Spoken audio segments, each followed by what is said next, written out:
નમસ્કાર વહાલા વિદ્યાર્થી મિત્રો, આજે આપણે ધોરણ 8ના સામાજિક વિજ્ઞાન વિષયના પાઠ નંબર 4 અંગ્રેજ સમયના શહેરો, ગૃહ ઉદ્યોગો અને ઉદ્યોગના સ્વાધ્યાયનું સંપૂર્ણ સોલ્યુશન જોઈશું. તો સર્વપ્રથમ આપણે જોઈએ પ્રશ્ન નંબર 1. નીચેના પ્રશ્નોના ઉત્તર એક વાક્યમાં લખો. પહેલો સવાલ, અંગ્રેજ શાસન દરમિયાન વિકાસ પામેલા કોઈ પણ 3 શહેરોના નામ જણાવો. તો ઉત્તર આવશે, અંગ્રેજ શાસન દરમિયાન વિકાસ પામેલા 3 શહેરોના નામ નીચે મુજબ છે: અમદાવાદ, મુંબઈ, ઇન્દોર, કોલકાતા, સુરત અને મદ્રાસ.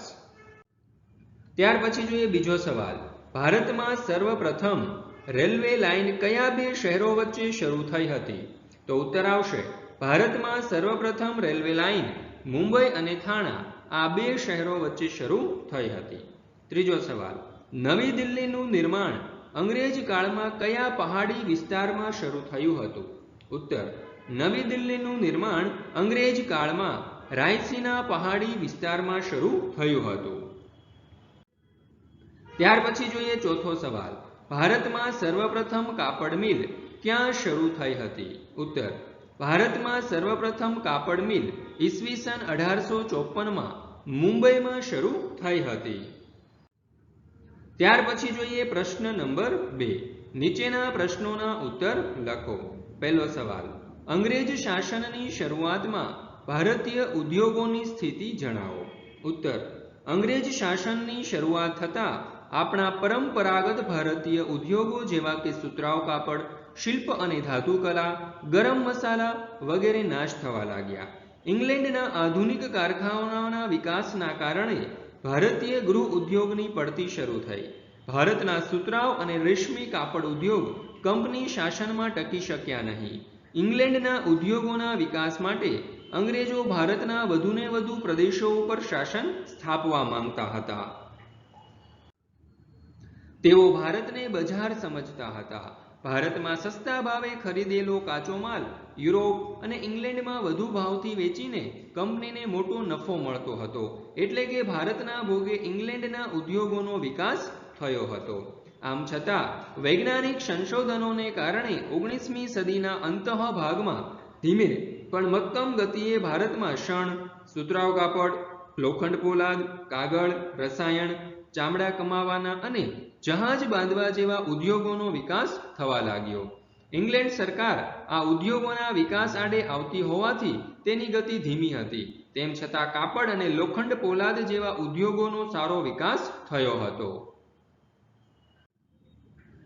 જોઈએ આપણે બીજો સવાલ, અંગ્રેજ શાસન દરમિયાન ભારતમાં કાપડ ઉદ્યોગનો વિકાસ જણાવો. તો ઉત્તર, ભારતમાં સર્વપ્રથમ કાપડ મિલ ઈસવીસન 1854માં મુંબઈમાં શરૂ થઈ હતી. પછી અમદાવાદ, નાગપુર, સોલાપુર, મદ્રાસ જેવા સ્થળોએ કાપડની મિલો શરૂ થઈ. એકલા અમદાવાદમાં 106 મિલો શરૂ થઈ હતી. ઇંગ્લેન્ડના મોન્ચેસ્ટરમાં કાપડ ઉદ્યોગનો સારો વિકાસ થયો હતો. આથી અમદાવાદને ભારતનું મોન્ચેસ્ટર ગણવામાં આવતું હતું. અમદાવાદમાં રણછોડલાલ છોટાલાલે ઈસવીસન 1861માં મે માસની 30મી તારીખે ગુજરાતની સર્વપ્રથમ મિલ શરૂ કરી હતી. ભારતમાં સોલાપુર અને દક્ષિણ ભારતના મદુરાઈમાં કાપડ ઉદ્યોગનો વિકાસ થયો હતો. ભારતીય બજારોમાં બ્રિટનનું કાપડ સસ્તા ભાવે વેચાતું હતું, જેના કારણે ઉત્પાદકોને મોંઘા ભાવે વેચવું પડતું હતું. આ સમયે મહાત્મા ગાંધીના આગમન બાદ સ્વતંત્રતા ચળવળના ભાગરૂપે સ્વદેશી આંદોલન શરૂ થતાં ભારતના ગ્રામોદ્યોગ, હાથકાતણ, હાથવણાટ, કુટીર ઉદ્યોગો અને હુનર ઉદ્યોગોને પ્રોત્સાહન મળ્યું. સવાલ નંબર 3. પ્રથમ વિશ્વયુદ્ધ પછી ભારતના લોખંડ પોલાદ ઉદ્યોગના વિકાસ વિશે જણાવો. ઉત્તર, પ્રથમ વિશ્વયુદ્ધના દબાણના કારણે ભારતમાં ઔદ્યોગિક વિકાસને વેગ મળ્યો. જમશેદજી તાતાએ સાકચી એટલે કે હાલનું જમશેદપુરમાં લોખંડનું સર્વપ્રથમ કારખાનું સ્થાપ્યું. આ કારખાનાની સ્થાપના થતાં જ ભારતમાં લોખંડ પોલાદ જેવા પાયાના ઉદ્યોગની શરૂઆત થઈ.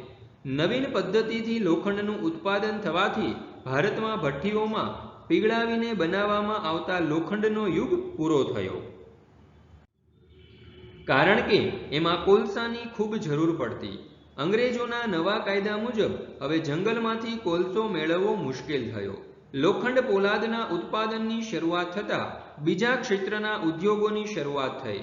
બેંગલુરુમાં ઇન્ડિયન ઇન્સ્ટિટ્યૂટ ઓફ સાયન્સ નામની સંસ્થાની સ્થાપના થવાથી લોખંડ પોલાદ ઉદ્યોગને નવી દિશા મળી. કુલ્ટી અને બુરહાનપુરામાં લોખંડ પોલાદના કારખાના શરૂ થયા. ભદ્રાવતીમાં પણ કારખાનાની શરૂઆત થઈ હતી. આમ ધીમે ધીમે ભારતમાં ધાતુ વિદ્યામાં પ્રગતિ આવવા લાગી. પ્રશ્ન નંબર 3 અ. નીચે આપેલા વિકલ્પમાંથી સાચો વિકલ્પ શોધીને લખો. પહેલો સવાલ, બ્રિટિશ રાજવીને મુંબઈ ટાપુ દહેજમાં કોણે આપ્યો હતો? અહીં આપણને ઉત્તર આપેલા છે ફ્રેન્ચોએ, પોર્ટુગીઝોએ, મુઘલોએ કે મરાઠાઓએ. તો અહીં જવાબ આવશે વિકલ્પ બી, પોર્ટુગીઝોએ. ત્યાર પછી જોઈએ બીજો સવાલ, ફોર્ટ વિલિયમ કિલ્લો પાછળથી કયા શહેર તરીકે વિકાસ પામ્યો હતો? વિકલ્પો છે દિલ્હી, ચેન્નાઈ, મુંબઈ અને કોલકાતા.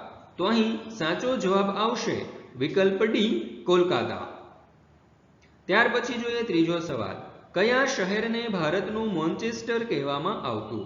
વિકલ્પો અમદાવાદ, નાગપુર, સોલાપુર કે સાંગલી. તો જવાબ આવશે વિકલ્પ એ, અમદાવાદ. ત્યાર પછી જોઈએ ચોથો સવાલ, કઈ સંસ્થાની સ્થાપના થવાથી ભારતમાં લોખંડ પોલાદ ઉદ્યોગને નવી દિશા મળી હતી?